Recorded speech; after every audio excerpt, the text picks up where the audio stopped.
Hello, this is the Cambridge Rich Picture Training and Facilitation Guide.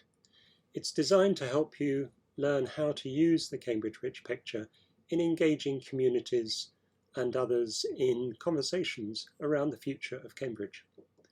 It's designed not only for Cambridge City Council people, but also their partners, other councils, delivery partners, health, police, and so on, as well as local community groups. There's an accompanying training guide which is available, which goes into much more detail, but we'll be covering pretty much the same material here. What we'll be covering within this training pack is, first of all, a bit of background and purpose of the Rich Picture. A few slides on workshop design. So the picture can be used in a number of different ways, and so this will give you some ideas about how best to use it in engaging conversations. I'll be covering off a few facilitation techniques that are different or specific to how we use pictures in engaging groups of people. A few words on practice and then support, where to go for further support in training. So firstly, background. The Cambridge Together project is part of our Cambridge Partnerships and Communities workstream, which there are a number of different projects that all interrelate to each other. The purpose is to find out how we can work better with partners and communities to better deliver our future council and shared outcomes. And it's also to find out what partners and communities think about the future of the city and to build our skills and capacity to engage. It aligns with other projects in the work streams such as State of the City, Community Wealth Building and the Social Impact Fund. The aims and outputs are to understand what people think, what they imagine the future of the city to be, to use the insights to help build that picture of the future, and to have conversations with people, better conversations with residents, communities and partners, and to explore additional routes to community engagement and seldom heard communities.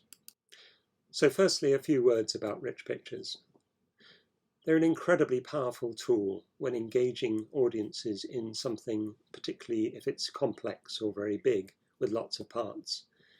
Pictures can convey a lot of information that may otherwise require a lot of words to explain. And they can also be really helpful for people to make sense of things for themselves. They can point at the picture and say, what does that mean? And then discuss it. And you can zoom into detail and zoom back out again without ever losing sight of the wider picture. And lastly, you can keep coming back to the picture and seeing different things with different audiences at different times. But there's one really important difference between using a picture to explain something and using it to find out about things. And that is the difference between facilitation and presentation. If you're used to presenting, then you know that people, if they're engaged, they'll ask questions. But when using a rich picture in facilitation, it's the other way around. You're there to find out what people think. So you're asking the questions. But there's a point where you move from presenting to facilitating, and we'll cover that later in the training. The other really important point is that rich pictures are very portable. You don't have to be there to explain and to use the picture. So for example, we designed the rich picture to be used not only by the City Council people, but also by partners. So anyone else can pick up the picture with this training guide and use it to enable their particular communities of interest. And lastly, there's no one way of using a rich picture. You'll see that it's a very flexible technique for engaging all sorts of audiences in all sorts of detail, no matter who they are. And I'll give you some ideas about how we do that as we go through. So specifically, the Cambridge Rich Picture is designed to better understand what outcomes people want to see in Cambridge in the future. And we use that term instead of solutions because we want this to be about aspirations and about vision rather than focusing down on specific actions to address and to deliver those outcomes. It's to frame the conversation about how those outcomes can be delivered, by whom and who needs to be involved. It's not a service map, but it will certainly help service designers think through what needs to be achieved and how. And it allows both a focus in a specific area, such as health or housing, without losing sight of the wider picture. And above all, it's a conversation starter. They say that every picture tells a story. Well, what is the story that this picture tells? We've created a narrative, which you'll see in the facilitation guide, but we've also created a video that tells that story and also engages people in the questions that we want people to think about. And you can either use the video or use the narrative yourself to introduce the picture to groups when you're beginning a session. We're now going to talk about workshop design. There's no one single way to use the picture in engagement workshops. Much will depend on what you want to get out of the workshop, who your audience is, and how much time you have to spend with them. We've set out a few different ways of using it, but they're all based on the same core process, which is pretty much the same as for any engagement process. It's up to you to choose what will work best. We've also tried to make the Rich Picture tool work for anyone, not just City Council staff, but community groups to use with themselves, partners, and so on. This training guide covers 4 example workshops to get you going. At the most basic level, it's to find out what people think. You can then build on that to drill down into one or a small number of outcomes. While the tool doesn't expressly talk about service design, solutions, or resolution of problems, you can use it to explore what people really mean when they talk about what they would like to see in the future. And this can then feed into solution or service design, providing useful insights. It works equally well in physical form or online. There's obviously differences between them. And we've successfully used the tool in things like Miro, which is used by Cambridge City Council, but there are others such as Mural, Google Jamboards, and so on. The templates that you'll see that we've developed can be imported into the online system, or you can print them out large to use within your workshops, in physical workshops. Here's the first workshop design. It's a very straightforward, simple structure, and it's the basis of all of the suggested workshop designs that we've provided in this training. It's very straightforward. It's addressing each of the 11 segments in turn, spending just a few minutes on each, and then standing back and reflecting on the whole picture. And we normally begin with an introduction, something like who you are. We think an icebreaker would be a really good thing to open up the conversation, get people used to talking. And then you need to introduce the story. You need to tell its purpose, what it's for, but also to open up what it is that you want people to be responding to. So that's the end of the present stage. You're then in facilitation mode.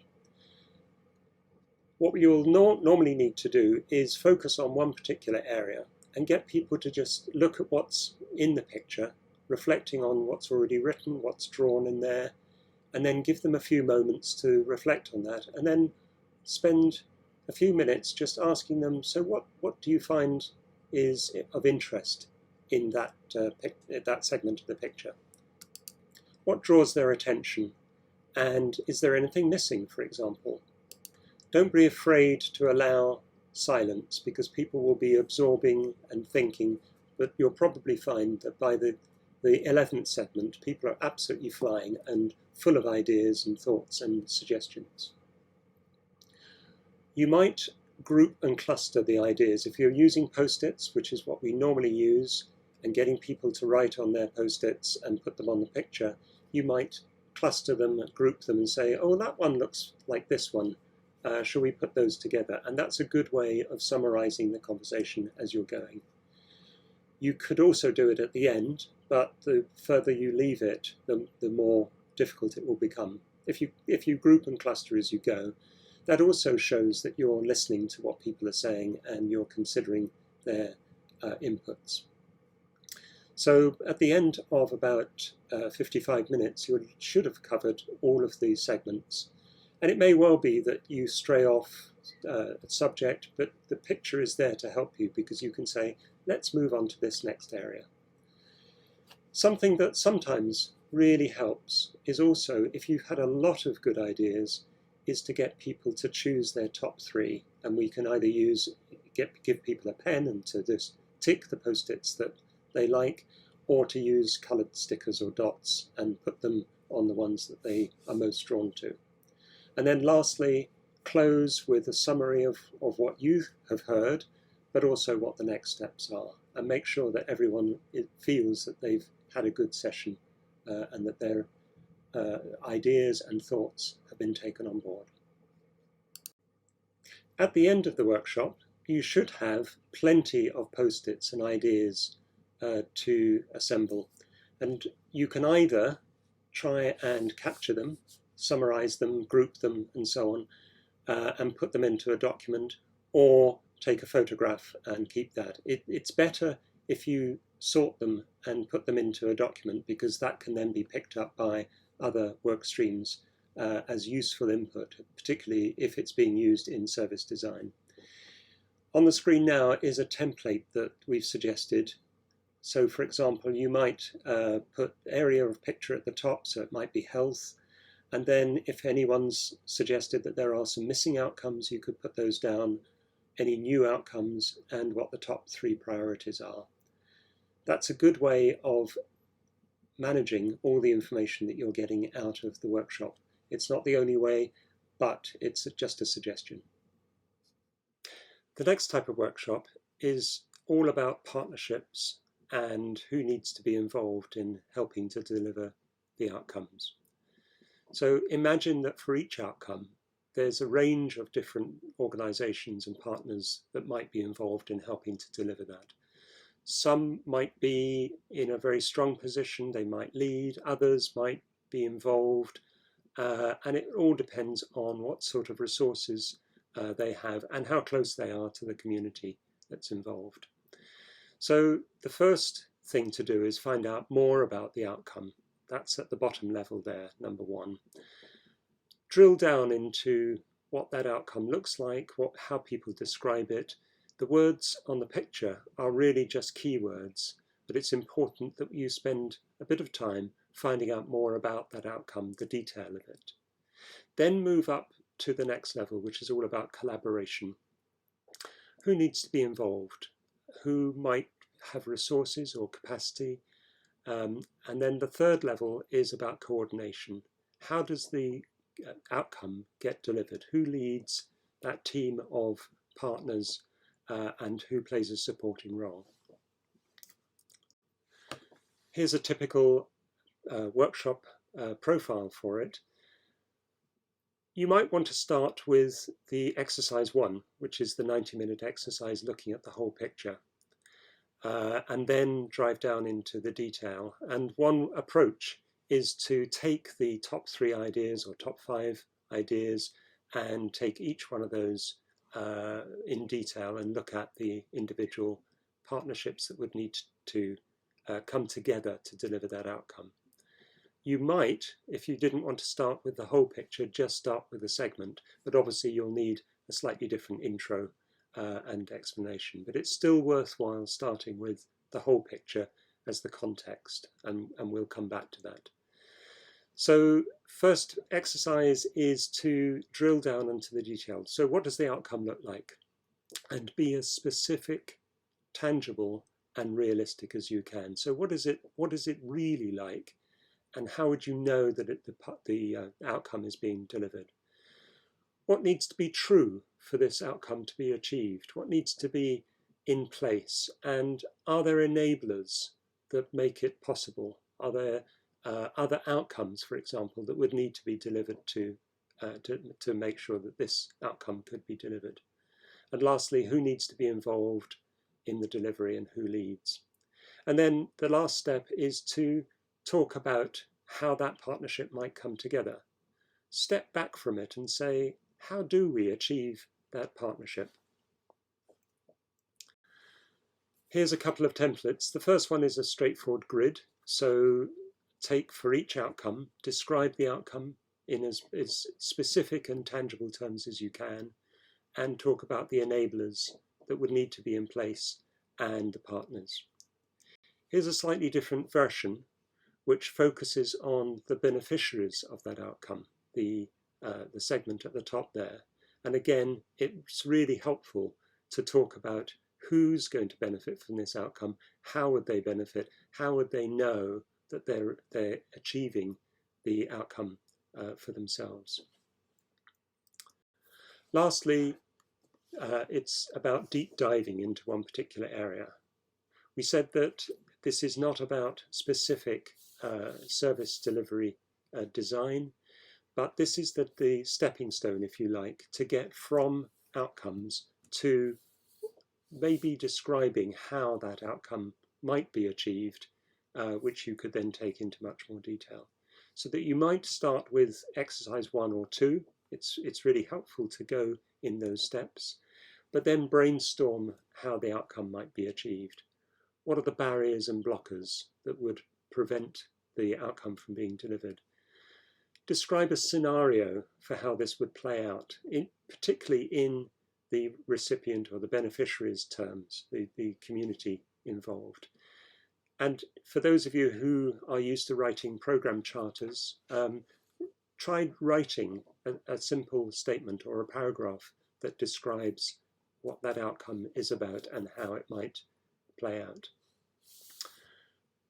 How would you know that the outcome was being achieved? What measures would you look for? Don't go into too much detail, but it's useful to find out exactly how people would assess that outcome. Then stand back from the chosen area and look at the wider picture. If that outcome was to be delivered, how would it affect other outcomes in the picture? Are there linkages between the outcomes? And who is at the other end of that link? You'll see in the picture down in the corner there, that's taken from a design thinking manual. And you could then get really creative and get people to actually try drawing what that outcome would look like if it was delivered, who benefits, who needs to be involved, and make it colourful, lots of crayons. This next section is about the tips and techniques for facilitation. The first point is about the difference between presenting and facilitating. And obviously, if you're used to facilitating, then you'll know that there is an important difference, especially if you're from a local authority and you're asking people about what they want to see in the future. They will expect someone in authority to come up with answers to their issues or their problems. But it's also very important that you do tell the story, you present the picture and explain how it's used and what you want people to do in the workshop, but then to change role. It's okay to have your own views, by the way, about things in the future, and sometimes that can come across really well if you show that you've got an opinion on something, but keep it to a minimum. The next point is about physical and online. The workshop designs are perfectly able to be delivered either in a room with a large sheet, a big picture, or online. Obviously there are differences. Differences such as online you can't have more than one person speaking clearly and everyone hearing at the same time. But most of the exercises can easily be adapted. What will probably change is your facilitating style. The next point is about stories. Obviously the picture has its own story, but to get the most out of the workshop, find out what people's views are from their point of view, from their context. Ask them, so what made you think that? Or can you think of an example where that happens at the moment? And get them to talk about their lives and their environment. Because the picture is all about outcomes, when you ask people what they want in the future, they will often describe it in terms of what they don't want, their gripes, their issues, their concerns. And it can be quite exhausting to keep saying, so what would that look like if that was an outcome? And with some groups, you'll find that it's an uphill battle trying to get them to describe things in outcome terms. But tenacity, keep at it, because at the end, you'll find that it's a lot more productive if you can turn issues into outcomes. And one way of doing that is using open-ended and probing questions. So what would that look like in the future? How would we recognize that that problem had been overcome? And that's a great way of working towards an outcome from an issue or a challenge. Ground rules. Most facilitators describe the ground rules at the beginning of the session. I've suggested some that you might want to use in the facilitation pack, but it's up to you as to whether you feel that that's important. In adversarial groups, sometimes it's really important that you make it clear that all views are valid and to give respect to each other. But I'll leave that to you. The next point is handling silence. There's a lot in a rich picture. People will need time to take in all the details, all the rich detail in the picture. And also when you ask a question, often people will be thinking, don't rush it. 30 seconds of silence will feel like an absolute age, but it really is worth giving people the space, particularly given that people have different ways of perceiving information, thinking about it, and then answering the question that you might have asked. People often ask me about handling dominant voices, people who just won't shut up, and they don't let other people in to talk about what they want to talk about. And that's really very important. There are different ways of doing this. I personally use the position of my body, so I will move around while facilitating. And one way that you can handle a very difficult person is by standing next to them and looking back at the rest of the group and saying, does anybody else have a view on this? And it's amazing how easily and quickly the rest of the group will see what the problem is, that this dominant person is grabbing all the airtime and will help you. So do make use of the group and move around. Individual learning and thinking styles. People take in information at different rates. They think about it. Some people are quiet. Some people think of the first thing that comes to their mind and say it. It's important that you give space to everyone, including the quieter people.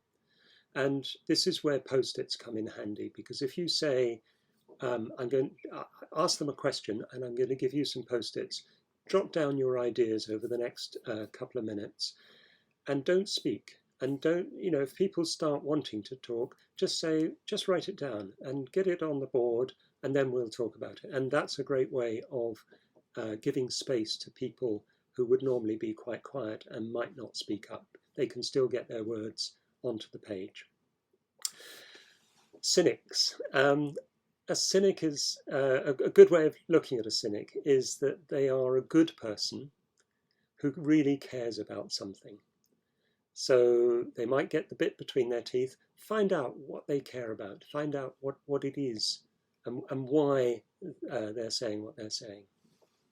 Lastly, reflecting on what went well, I mentioned in the previous section that it's really important that you take time for yourself to unwind, to think about what went well, and to try and summarize the overall outcome from the workshop. The training guide has hopefully given you a good idea about how best to use the rich picture in facilitating workshops. But there's really no substitute for practicing, because it's only by practicing that you can put those ideas into practice. Try practicing with a small group of other facilitators. A group of 2 or 3 is absolutely fine for this.